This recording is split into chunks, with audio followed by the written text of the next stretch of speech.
Hey guys, welcome back to Demand More FM, and in today's video I am going to show you how to create your own tactic from scratch.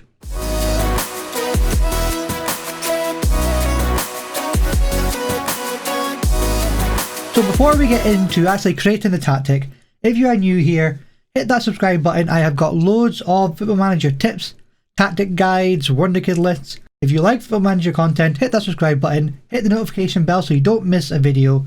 And if this video helps you out, I'd really appreciate it if you hit the like button. So you have just created a new save in Football Manager and you are greeted with this email that says tactical direction required.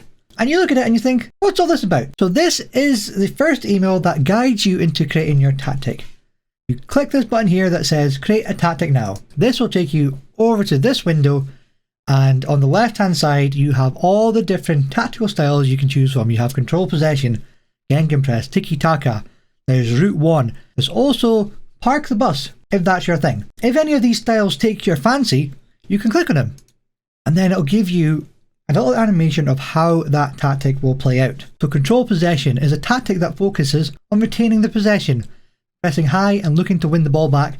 It looks to play out of the defence, create chances through patient, short passing, build-up play. It's all there in the description. It gives you the mentality that is best suggested for this tactic, the in position, in transition and out of possession instructions that's involved with this tactic. If you like the look of this tactic, you can then choose a formation you want to go with by clicking choose a formation. This will then give you a couple of suggested formations to try out. So here we've got a 4-2-3-1 wide, a 4-3-3 DM wide and a 5-2-2-1 with wing backs. But we're going to go create our own tactic from scratch. So we come back to this menu and create our own style. As there's no predefined style to this, it gives you a load of formations you can pick from.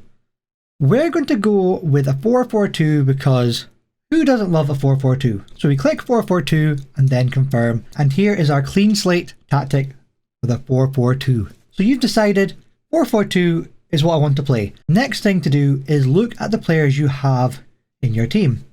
Best place to work this out, you go to team report and squad depth. Here you see all the players in your first team and their ability for the positions. Now while looking at this screen, you can then realize whether your formation is actually the best one for the team. Let's have a look at the striker position. We're wanting to play with two strikers, yet Loftus-Cheek is apparently the best striker we have at the club. And then it's Mitrovic, then it's Lookman, who I think is better out wide. As you can see here, on the left midfielder position, that's where he is better. So I think we should probably change our formation to be one striker. So you can do this with all the players. Look to see where all the best players are in your team and then work out a formation and a shape that will best suit what you have at the club. So after analysing the players a bit better, I think a 4-2-3-1 wide might be the better option to go with this team. Now you can then fill in the squad with the players of where you want them to be, and then we can get into the roles that these players will be playing. Every position on the pitch can play different roles depending on who's actually playing it. So we look at Brian here. Currently it says he's a fullback on support. We can click this and it'll give you a bunch of options for the role that might be better suited for him. So we have wing back, we have a no-nonsense fullback, we have a complete wing back or an inverted wing back. And each of these roles will have a mentality to go with it. It's either defend, support, attack, automatic. Some of these might have all of these options, or some might just have one, like a no-nonsense fullback. It makes no sense to have a no-nonsense fullback on attack. It's going to be defend only. There are a couple of roles like that. There's only the one option you can select. So what I'm going to do is I'm going to go through and pick a bunch of roles that I think will fit best for this team, and then we'll go through them. So I have picked a couple of roles that I think best suit the type of formation that I want to play. So we have two wing backs, one on support duty, one on defensive duty. So Brian is on the support duty. And if you're not 100% sure what the role does, there's a description that shows you a nice little animation that will show you what the player will do. Come down here, just make sure the description is expanded. And here is the animation. It shows you the wing back highlighted. He's going to get forward, play 1-2s and gets the ball into the box with crosses. This will also let you know if you change the duty, what mentality the player has. It'll give you a description of how that affects the player. So here, with support duty, the wing back aims to provide angled through balls from out wide, although still crosses when the opportunity arises. You could change that to attack, and the description will change. So we put him onto attack, and now it says with the attack duty, the wingback aims to overlap down the flank to provide wide support for attacks, run at his man and get crosses in from the byline. So you can choose, based off of the description, what you want and how you want the players to play. So we have 2 ball playing defenders as well. And here it says, unlike standard central defenders, the ball playing defenders are encouraged to launch defense splitting through balls from deep. So these guys have to be better at passing, better vision, and will look to play the ball forward to your attacking players from a deeper position. Different to what a centre defender will do, who might look to play a more safer option when passing the ball out. One thing to look for when you are thinking of roles to play is to make sure you aren't overcrowding a certain space, that the roles kind of work together. So let's have a look at the deep line playmaker on support and a ball winning midfielder on defensive duty. These guys are going to look after the middle of the pitch, but they have different duties of what they want to do. With the deep line playmaker, he is going to hold his position, looks to stay in this kind of area and play the ball forward to the more attacking threats. Because of the nature of the playmaker role, he is going to take more risks.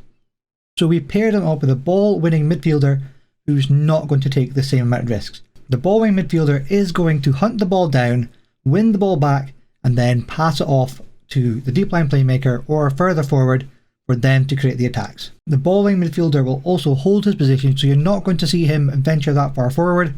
He's going to stay in the middle of the park, protecting that defensive line. Now we move on to the attacking third of the tactic. We have an inside forward on the left. Now Lookman is going to try and cut in onto his right foot, make runs into the box. So we also thought about that when deciding our left back role. We made him a wing back on support, so he is going to get forward and he's going to provide the width for Lookman and overload on that left hand side. In the middle we have a shadow striker. Now the shadow striker is one of my favourite roles. This guy will look to move into channels, so he can either move left or right and support the play whichever flank it goes down. The shadow striker role also makes lovely deep runs into the box, and they're very hard for the defenders to mark, which is something you love to see. And on the right we have a winger on support. Because he is right footed, it makes more sense to have him as a winger role. We also have Mitrovic, who is very good in the air, so we like somebody on the right who can get some crosses put in to Mitrovic to hopefully score some goals. And speaking of Mitrovic, we have him as a target man on support, so we can actually play balls forward to Mitrovic. He'll win them, control them, and then hopefully lay them off to Lookman, who's cutting in from the left, or Loftus-Cheek, who's running in behind as a shadow striker. So you can see there, all these roles kind of work together, so it's something to think about when you're selecting your tactics and what roles you want to use, how they all interact with each other. Now that we have the shape and we have the roles that the players are going to be playing, let's have a look at some of the instructions we're going to give these players. First off, let's look at the mentality. I like to think of the mentality as the risk that these players are willing to take. You can go from very defensive to very attacking, but I like to stay anywhere between cautious and attacking in my general tactics. I will use very attacking, but generally only when I'm chasing a goal and it's very late on in the game. I like to think of these mentalities as the amount of risk the players will take. Cautious mentality is one that I'm a big fan of. I've actually done a video on using cautious mentality, which I'll link into one of the corners. It says here this mentality is best employed for matches that you expect to lose the battle for possession. However, if your team is set up to keep possession, putting a cautious mentality onto that means they'll take less risks and probably end up having more possession, which I think I've shown in my video that I did with Barilla, which I stream on Twitch on Mondays, Wednesdays and Sundays.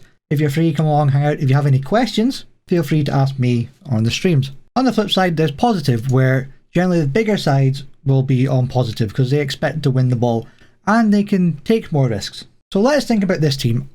Fulham, maybe not one of the best teams in the league, so I'm going to think about doing a cautious mentality for these guys. So then we can look at the in possession instructions. So the attacking width is essentially how wide your players are spread out when you have the ball. Do you want them to be very close together, which then you just notch it down to very narrow, or do you want them spread out utilising the full width of the pitch, which in that case you move the other side and you go extremely wide or wide. For this team, I think I'm going to go wide. So you have a load of instructions here as well. You have pass into space, which means they're going to pass the ball into spaces for players to run onto. You also have overlap and underlap instructions. These instructions mean that when you get the ball, you'll actually hold on to it for a bit longer, waiting for these certain runs, whether it's an overlap or an underlap. Sometimes this is good if you want to exploit space out wide, if you want to get a double team on. Sometimes it's a detriment because you're actually holding onto the ball when it might be better doing an early cross. So you can choose to focus the play down the left, through the middle, or out right.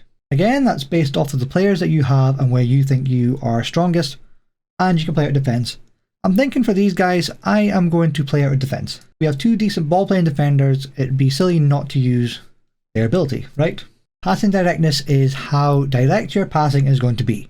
You can choose to have shorter passes, where you're looking for players that are maybe next to the person who has the ball, or you can be a bit more direct and look to maybe skip a player. So if you are a defender, you can maybe look to play it to your shadow striker or even to your target man. If you have shorter passing on, you'd probably look to play it to the deep line playmaker. You go to the next phase rather than skipping a phase, essentially. The tempo is basically how quick you are looking to move that ball. I'm a big fan of a slightly higher tempo. Time wasting is pretty obvious if you're looking to waste time. And then you have some final third instructions. You have what type of crosses you want to put in, whether it's mixed, floated, whipped or low. If you don't have anybody who's decent in the air, low crosses is the one you want to put in. Whipped crosses are best for strikers with good off the ball movement. Basically, you're putting the ball into the box with pace, making it difficult for the defenders to deal with. Floated crosses are great for players who are tall and really good in the air. Basically, it floats the ball up in the air, waits for your striker to get into position, and then beat the defender in the air to the ball. I think for this team, Mitrovic is very good in the air, so we're going to put in some floated crosses.